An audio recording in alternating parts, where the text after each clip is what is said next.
Hello and welcome to another quick tutorial from Premier EPOS. Today's just a quick one just to show you how to lock your actual terminal either after every transaction or after a period of time. This is really good for security. So, I'll log myself in. I'll go to Settings Administration and go to Software Settings. Now a nice quick easy way to find this is literally just go in the filter keyword and just type in lock. And then we've got this one here. So we've got lock terminal after each transaction. So what I'll do, I'll turn that on.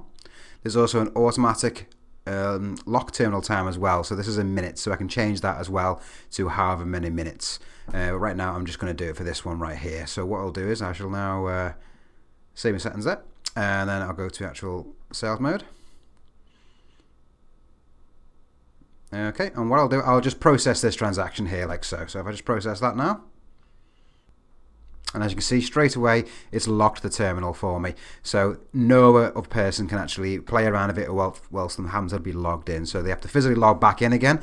Obviously, they can log back in by clicking on the icon. Or if you've got a fingerprint system attached, you can also run that as well. But all I'll do, I'll click on there like so, type in your password in, and I'll log straight back in again. So this forces people to physically have to sign in each time they do a transaction effectively, so that way you've got a bit more added security. So if I just do another here, cash that off, and then boom, automatically locks the till in so no one else can access it.